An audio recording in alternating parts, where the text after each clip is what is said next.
بسم الله الرحمن الرحيم. الحمد لله الذي أنزل على عبده الكتاب ولم يجعل له عوجا قيما لينذر بأسا شديدا من لدنه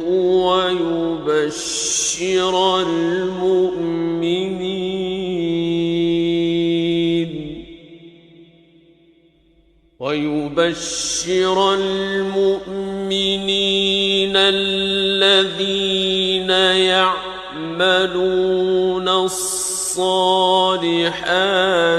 أن لهم أجرا حسنا ماكثين فيه أبدا وينذر الذين قالوا اتخذ الله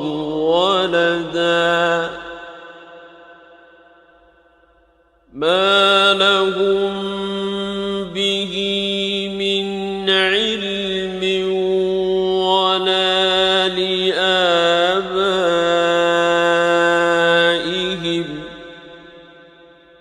كبرت كلمة تخرج من أفواههم إن يقولون إلا كذبا فلعلك باخع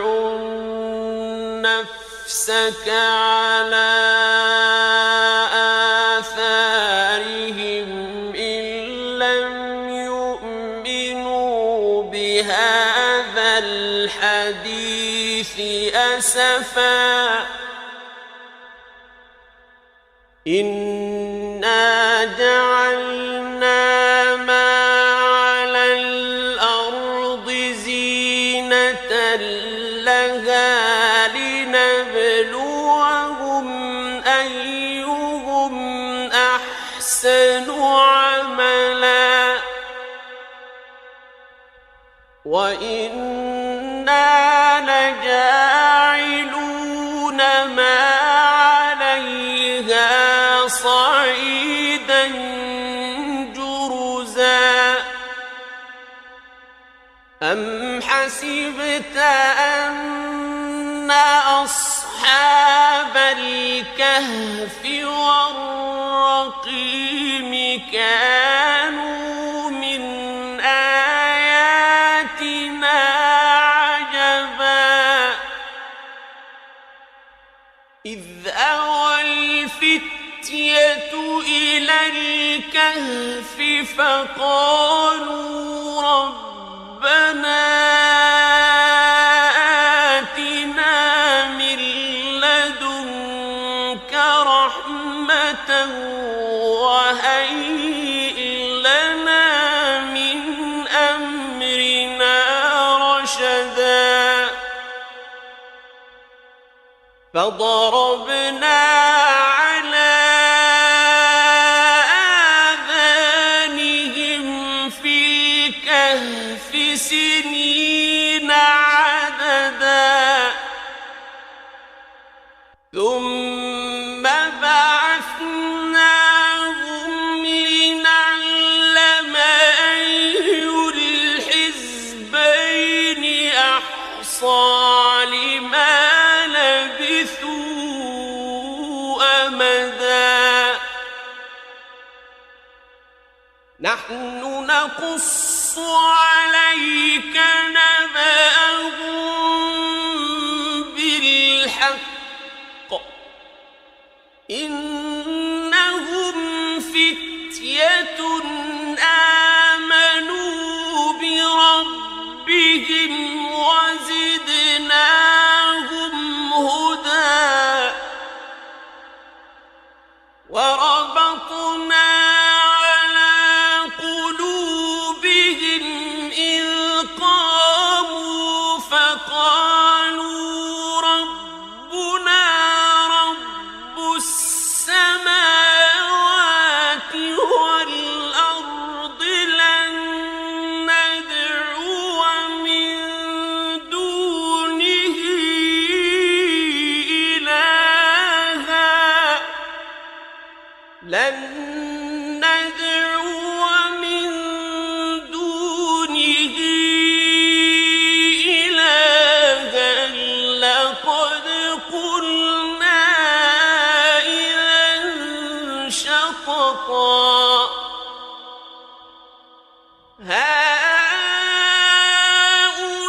وإذ اعتزلتموهم وما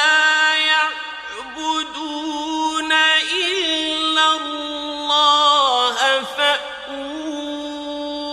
إلى الكهف ينشر لكم ربكم من رحمته فأووا إلى الكهف ينشر لكم ربكم من رحمته ويهيئ لكم من أمركم مرفقا وترى الشمس إذا طلعت تزاور عن كهفهم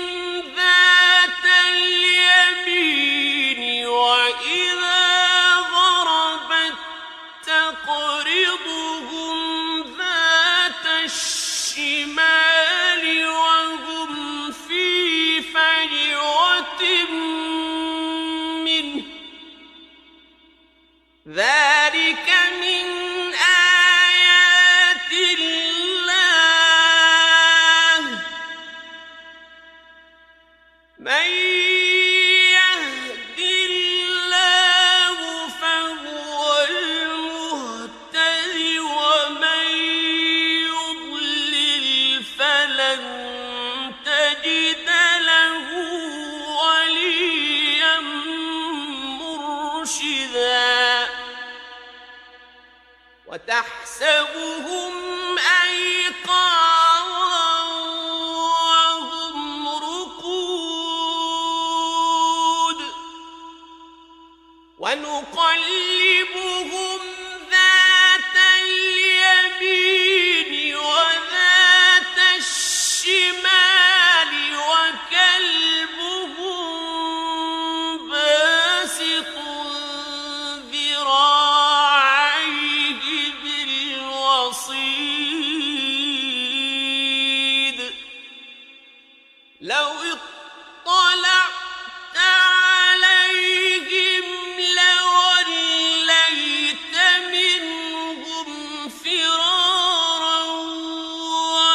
ولملئت منهم رعبا وكذلك بعثناهم ليتساءلوا بينهم قال قائل منهم كم لبثتم قالوا لبثنا يوما أو بعض يوم قالوا ربكم أعلم بما لبثتم فابعثوا أحدكم بورقكم هذه إلى المدينة فلينظر أيها أزكى طعاما فلينظر أيها أزكى طعاما فليأتكم برزق منه وليتلطف ولا يشعرن بكم أحدا إنهم إن يظهروا عليكم يرجموكم أو يعيدوكم في ملتهم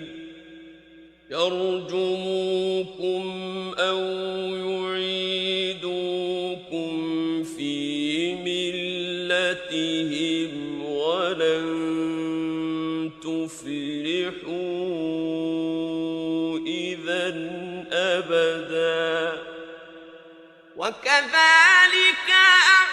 أعثرنا عليهم ليعلموا أن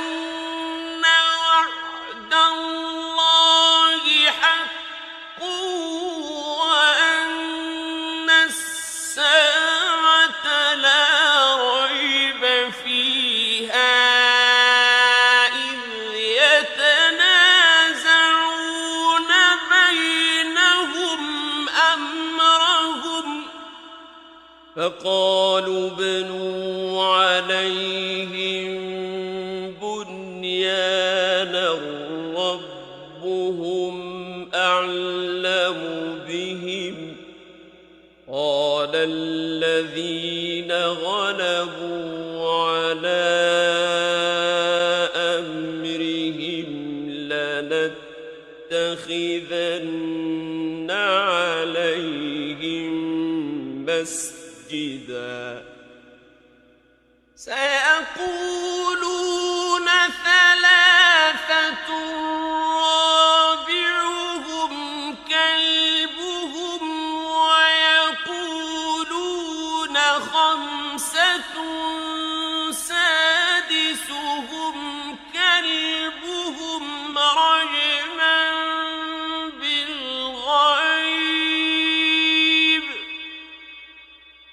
رجما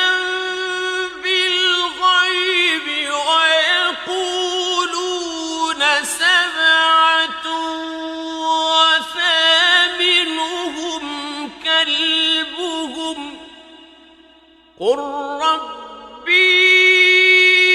أعلم بعدتهم ما يعلمهم إلا قليل فلا تمار فيهم إلا مراء ظاهرا ولا تستفت فيهم منهم أحدا ولا تقولن لشيء إني فاعل ذلك غدا إلا أن يشاء الله واذكر ربك إذا نسيت وقل عسى أن يهديني ربي لأقرب من هذا رشدا ولبثوا في كهفهم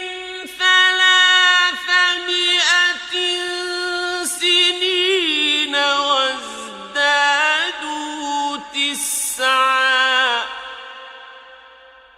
قل الله أعلم بما لبثوا له غيب السماوات والأرض أبصر به وأسمع ما لهم من دونه من ولي ولا يشرك في حكمه أحدا واتل ما أوحي إليك من كتاب ربك لا مبدل لكلماته ولن تجد من دونه ملتحدا واصبر نفسك مع الذين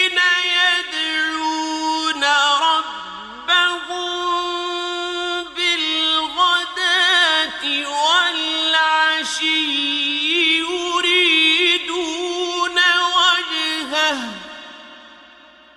ولا تعد عيناك عنهم تريد زينة الحياة الدنيا ولا تطع من أغفلنا قلبه عن ذكرنا واتبع هواه وكان أمره فرطا وقل الحق من ربكم فمن شاء فليؤمن ومن شاء فليكفر إنا أعتدنا للظالمين نارا أحاط بهم سرادقها وإن يستغيثوا يغاثوا بماء كالمهل يشوي الوجوه بئس الشراب وساءت مرتفقا إن الذين آمنوا وعملوا الصالحات إنا لا نضيع أجر من أحسن عملا أولئك لهم جنات عدن تجري من تحتهم الأنهار يحلون فيها من أساور من ذهب يحلون فيها من أساور من ذهب ويلبسون ثيابا خضرا من سندس واستبرق ويلبسون ثيابا خضرا من سندس واستبرق متكئين فيها على الأرائك نعم الثواب وحسنت مرتفقا واضرب لهم مثلا رجلين جعلنا لأحدهما جنتين من أعناب وحففناهما بنخل وجعلنا بينهما زرعا كلتا الجنتين آتت أكلها ولم تظلم منه شيئا وفجرنا خلالهما نهرا وكان له ثمر فقال لصاحبه وهو يحاوره أنا أكثر منك مالا وأعز نفرا ودخل جنته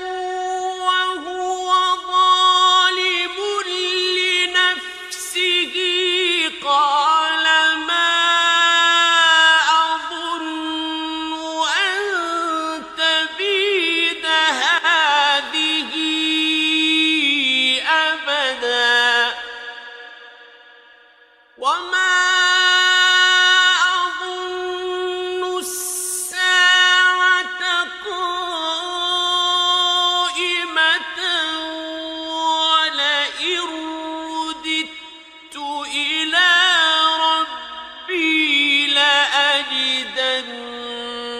خيرا منها منقلبا قال له صاحبه وهو يحاوره أكفرت بالذي خلقك من تراب ثم من ثم سواك رجلا لكن هو الله ربي ولا أشرك بربي أحدا ولولا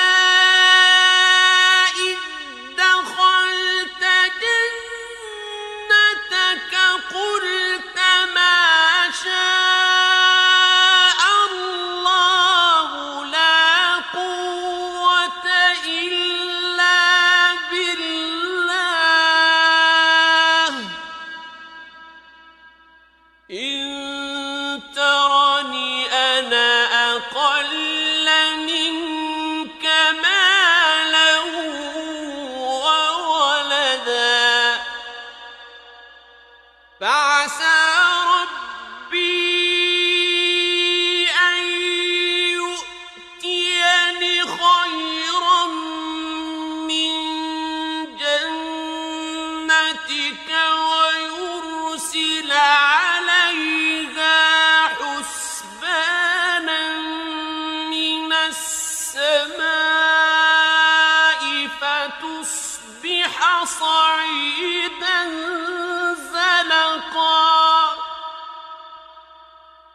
أو يصبح ماؤها غورا فلن تستطيع له طلبا وأحيط بثمره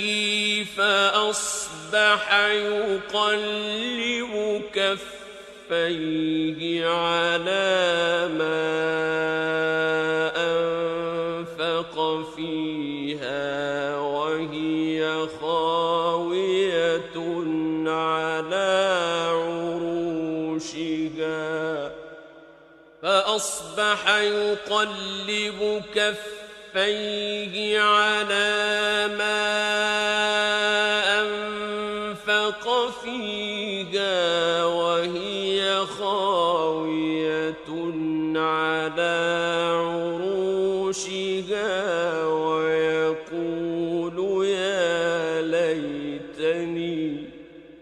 ويقول يا ليتني لم أشرك بربي أحدا ولم تكن له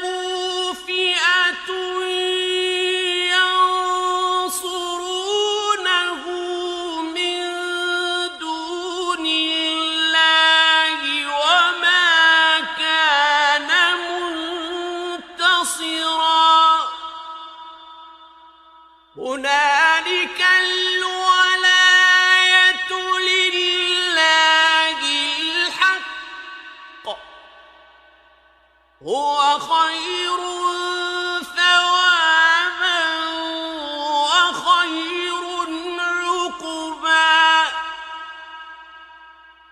واضرب لهم مثل الحياة الدنيا كماء أنزلناه من السماء فاختلط به نبات الأرض فأصبح هشيما تذروه الرياح وكان الله على كل شيء مقتدرا المال والبنون زينة الحياة الدنيا والباقيات الصالحات خير عند ربك والباقيات الصالحات خير عند ربك ثوابا وخير أملا ويوم نسير الجبال وترى الأرض بارزة وحشرناهم فلم نغادر منهم أحدا وعرضوا على ربك صفا لقد جئتمونا كما خلقناكم أول مرة بل زعمتم أن لن نجعل لكم موعدا ووضع الكتاب فترى المجرمين مشفقين مما فيه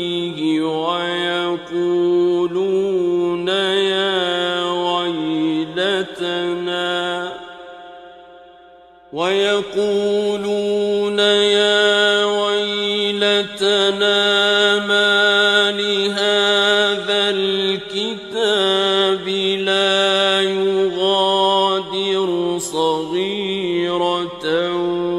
ولا كبيرة إلا أحصاها ووجدوا ما عملوا حاضرا ولا يظلم ربك أحدا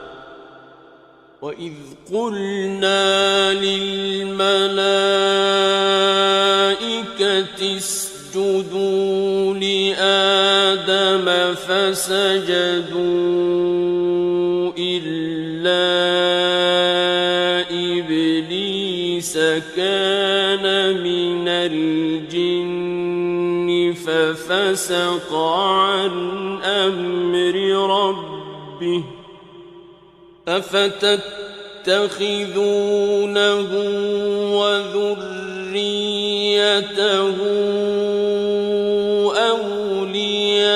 أولياء من دوني وهم لكم عدو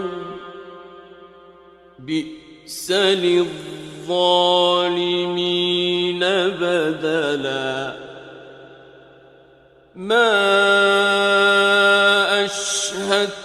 أشهدتهم خلق السماوات والأرض ولا خلق أنفسهم وما كنت متخذ المضلين عضدا ويوم يقول نادوا شركائي الذين زعمتم فدعوهم فلم يستجيبوا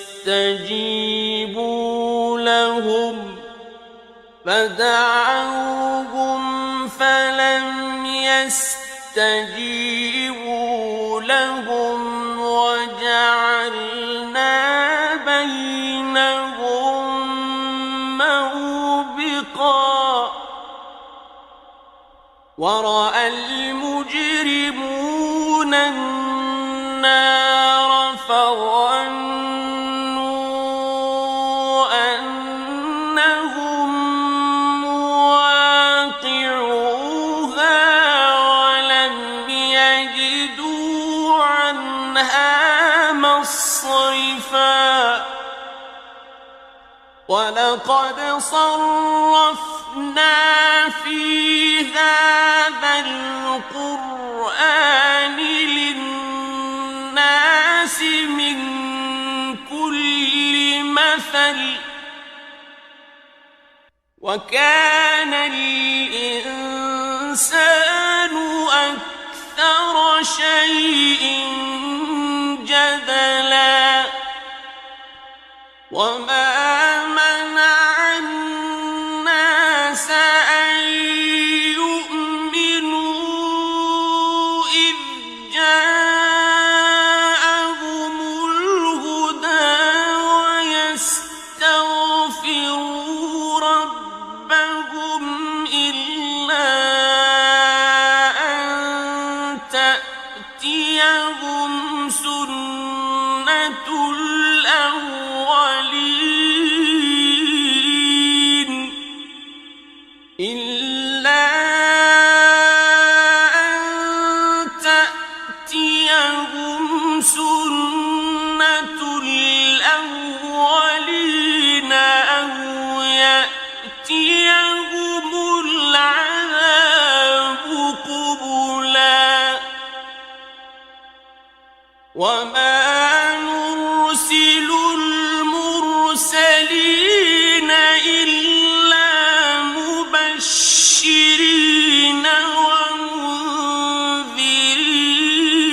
ومنذرين ويجادل الذين كفروا بالباطل ليدحضوا به الحق واتخذوا آياتي وما أنذروا هزوا ومن أظلم ممن ذكر بآيات ربه فأعرض عنها ونسي ما قدمت يداه إنا جعلنا على قلوبهم أكنة أن يفقهوه وفي آذانهم وقرا وإن تدعوهم إلى الهدى فلن يهتدوا إذا أبدا وربك الغفور ذو الرحمة لو يؤاخذهم بما كسبوا لعجل لهم العذاب بل لهم موعد لن يجدوا من دونه موئلا وتلك القرى أهلكناهم لما ظلموا وجعلنا لمهلكهم موعدا وإذ قال موسى لفتاه لا أبرح حتى أبلغ مجمع البحرين أو أمضي حقبا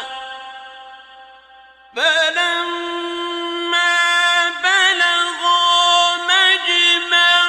بينهما نسيا حوتهما فاتخذ سبيله في البحر سربا فلما جاوزا قال لفتاه آتنا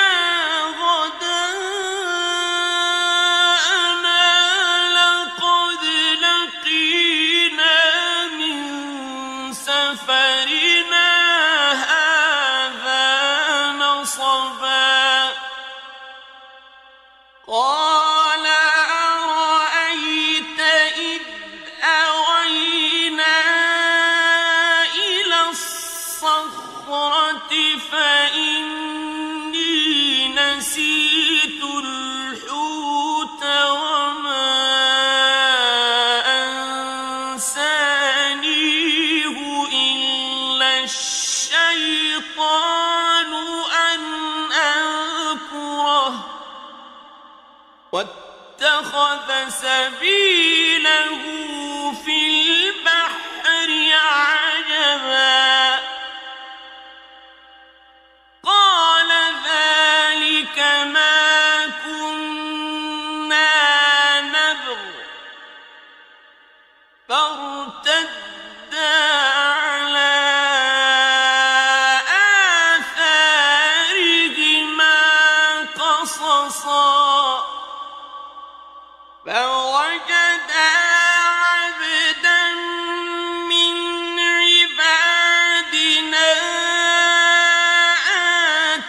آتيناه رحمة من عندنا وعلمناه من لدنا علما قال له موسى هل أتبعك على أن تعلمني مما علمت رشدا قال إنك لن تستطيع معي صبرا وكيف تصبر على ما لم تحط به خبرا قال ستجدني إن شاء الله صابرا ولا أعصي لك أمرا قال فإن اتبعت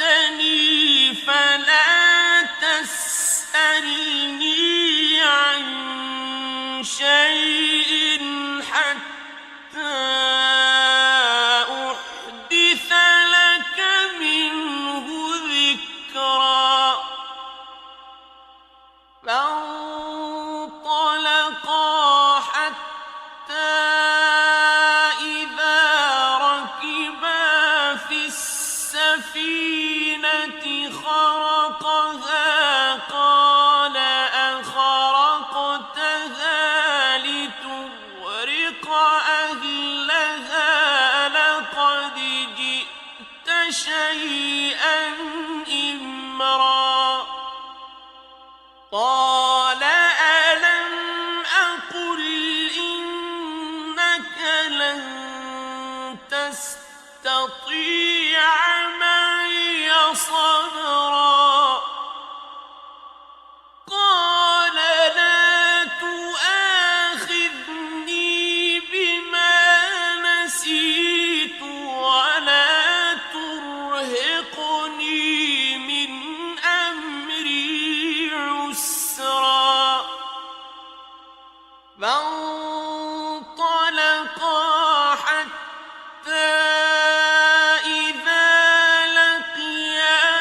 غلاما فقتله قال أقتلت نفسا زكية بغير نفس لقد جئت شيئا نكرا قال ألم أقل لك إنك لن تستطيع معي صبرا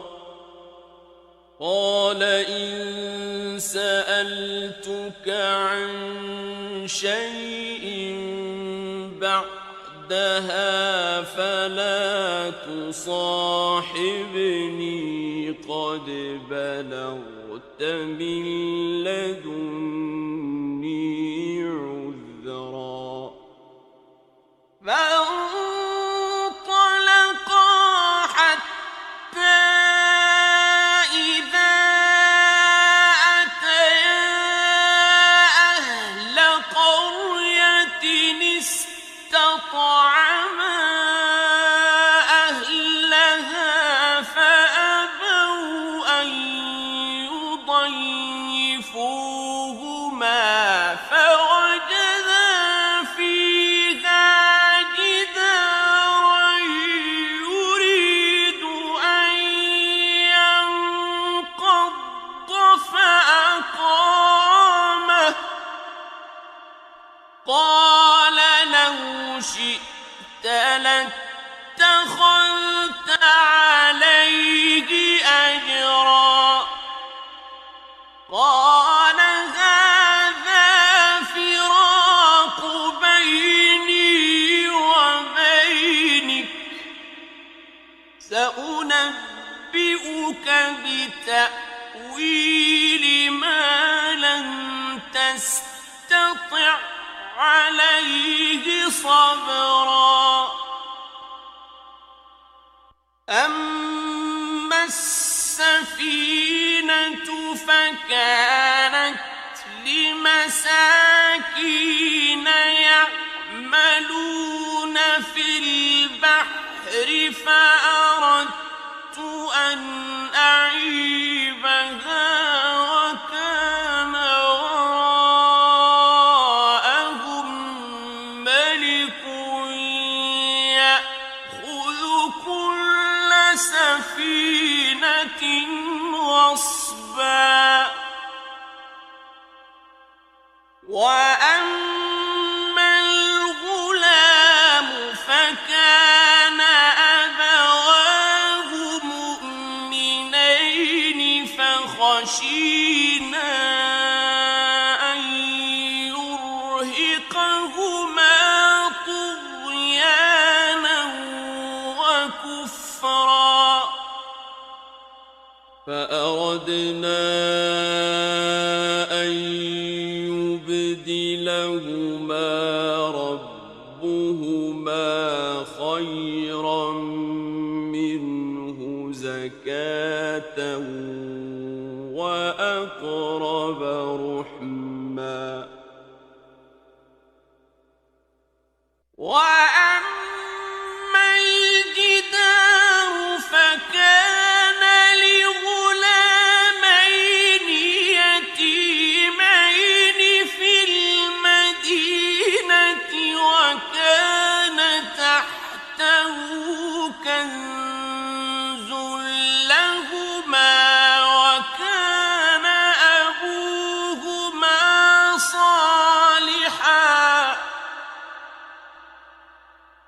وكان أبوهما صالحا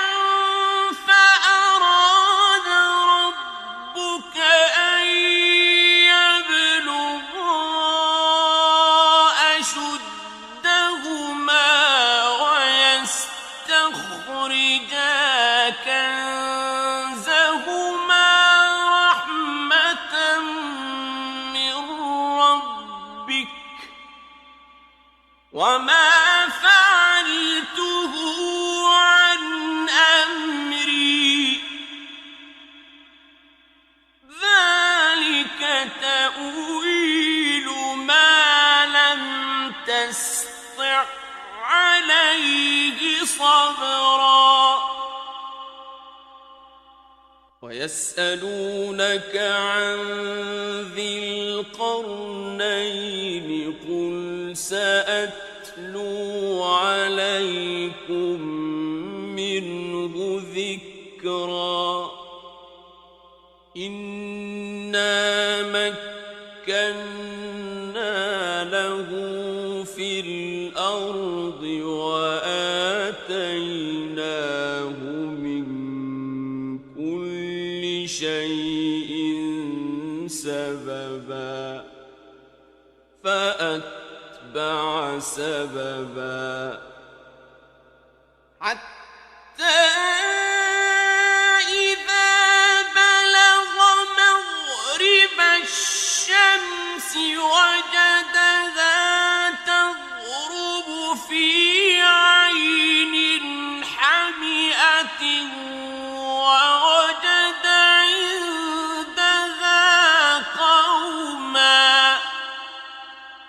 قلنا يا ذا القرنين إما أن تعذب وإما أن تتخذ فيهم حسنا قال أما من ظلم فسوف نعذبه ثم يرد إلى ربه فيعذبه عذابا نكرا وأما من آمن وعمل صالحا فله جزاء الحسنى وسنقول له من أمرنا يسرا ثم أتبع سببا حتى إذا بلغ مطلع الشمس وجدها تطلع على قوم لم نجعل لهم من دونها سترا كذلك وقد أحطنا بما لديه خبرا ثم أتبع سببا حتى إذا بلغ بين السدين وجد من دونهما قوما لا يكادون يفقهون قولا قالوا يا ذا القرنين إن يأجوج ومأجوج مفسدون في الأرض فهل نجعل لك خرجا على أن تجعل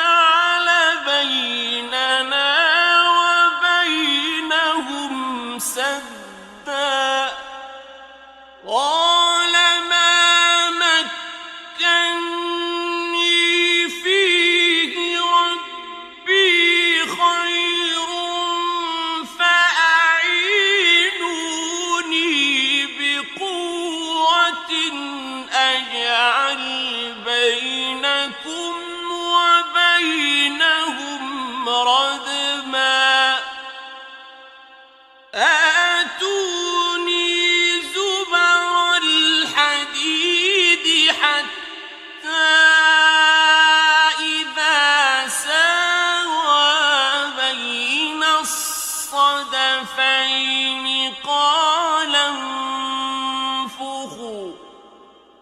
حتى إذا ساوى بين الصدفين قال انفخوا حتى إذا جعله نارا قال آتوني أفرغ عليه قطرا فما استطاعوا أن يظهروه وما استطاعوا له نقبا قال هذا رحمة من ربي فإذا جاء وعد ربي جعله دكاء وكان وعد ربي حقا وتركنا بعضهم يومئذ يموج في بعض ونفخ في الصور فجمعناهم جمعا وعرضنا جهنم يومئذ للكافرين عرضا الذين كانت أعينهم في غطاء عن ذكري وكانوا لا يستطيعون سمعا أفحسب الذين كفروا أن يتخذوا عبادي من دوني أولياء إنا أعتدنا جهنم للكافرين نزلا قل هل ننبئكم بالأخسرين أعمالا الذين ضل سعيهم في الحياة الدنيا وهم يحسبون أنهم يحسنون صنعا أولئك الذين كفروا بآيات ربهم ولقائه فحبطت أعمالهم فلا نقيم لهم يوم القيامة وزنا ذلك جزاؤهم جهنم بما كفروا واتخذوا آياتي ورسلي هزوا إن الذين آمنوا وعملوا الصالحات كانت لهم جنات الفردوس نزلا خالدين فيها لا يبغون عنها حولا قل لو كان البحر مدادا لكلمات ربي لنفد البحر قبل أن تنفد كلمات ربي لنفد البحر قبل أن تنفد كلمات ربي ولو جئنا بمثله مددا قل إنما أنا بشر مثلكم يوحى إلي أنما إلهكم إله واحد فمن كان يرجو لقاء ربه فليعمل عملا صالحا ولا يشرك بعبادة ربه أحدا